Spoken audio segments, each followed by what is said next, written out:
And a common question here is, why bother with all these staples, right? Like, what if I just did this? The problem with this is that my hips are my center of mass. If he doesn't even have to like touch my butt. As long as he puts his bicep under me, if he just throws me that way, I'm going. Because he gets to cheat past my legs. He has a direct contact with all of my weight, my center of gravity. By having my feet here, he doesn't get to affect my whole body. So he tries to move me, he's just moving a leg. And as long as I kind of wiggle that around, like, he's not affecting my whole body. And I get a warning, right? Before that heel touches my butt. If I had my heel on my butt, go ahead and toss me, we're attached. And I move as one clean movement. By leaving that little gap, the second I feel him moving my shin, I can activate it, and now he never gets to affect my center of gravity. I'm using my leg. Sorry, let's spin around so you guys can see. It's just seeing my face. It's also weird to be like, please look at my butt. It's weird. But you get the point. It's not about my butt. It's about my foot to butt relationship. All right, so like when my heel is on my butt and he moves me, we move as one unit and he's going to toss me, right? Most big guy sweeps are all about attaching him to me and then he goes somewhere and I go with him. But instead, I make a gap. This gap between my heel and my butt, when he tries to move me now, he just moves my leg. And I can try to wiggle it around. He's not affecting me, he's just affecting my leg. So my center of gravity, my chest, it stays unmoved. But even, start moving me, if he kicks me up, I can change, I can extend, post my forward, and bring myself back. Right? I can always recover. Same thing from here, if I was on this side. And like I said, I told you about I can do double occasionally, which I will mainly only do against people with really long arms. Because you've got a short arm, I don't have enough real estate to get 2 feet on it. But even here, even more so, if he tries to move me, that's never touching me. My legs are pretty relaxed. He doesn't have enough power to overcome 2 legs with 1 arm. If you ever meet someone whose 1 arm is stronger than 2 of your legs, this is not a training partner. This is probably an ogre. Should probably run. So keep that in mind, and it's the concept is something to be expanded upon, right? I'm teaching you this position, this topside crucifix, and the position is important, but I always want you to look under the hood. Why does this work? Because there's always more jiu-jitsu, other places that you can take this concept and bring it there. So what we're going to get into now is using this for things. I'll show you guys some ways to use this into offense, and then I'll tell you a couple of ways to get here. Then we'll go into secondary offense, and that'll probably be at least an hour and a half. We can have some questions. What are you going to say?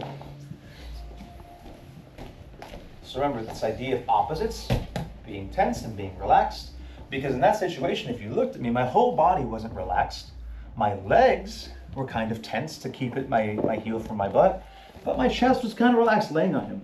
But if you notice, Zane is a smaller human. What's your name, sir? Seth. And Seth, larger human than Zane. We can all agree on that, right? So because of that, the length of my torso and where his arm is going to be is different. So I had more of Seth to lay on. With Zane, I have less of him. He's not quite as wide. And so because of that, I have to adjust to where I'm grabbing. I'm personally a very big fan of taking Americanas, Kimuras, and Straight Armlocks.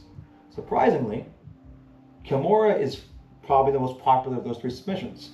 But in this position, I prefer the Straight Armlock and the Americana more because I don't have to adjust my feet to finish them. So from right here, I'm relaxing my body. I'm going for a regular Americana.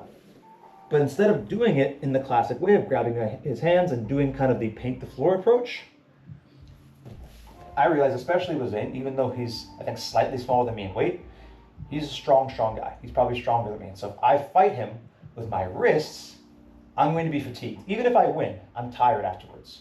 Wrists, fatigue. I'm going to use the bones. So instead of just grabbing with my wrist, I'm going to catch him with my forearm. That bone doesn't get tired.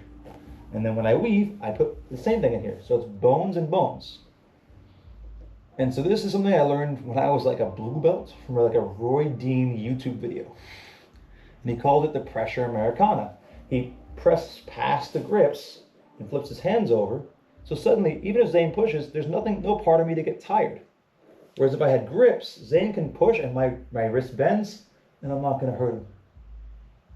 Versus here, I'm going to press down, I can do this, and I can just keep leaning my chest further forward, and I can break the rules of jiu-jitsu, bringing my chest over here, which I couldn't usually do because I get swept.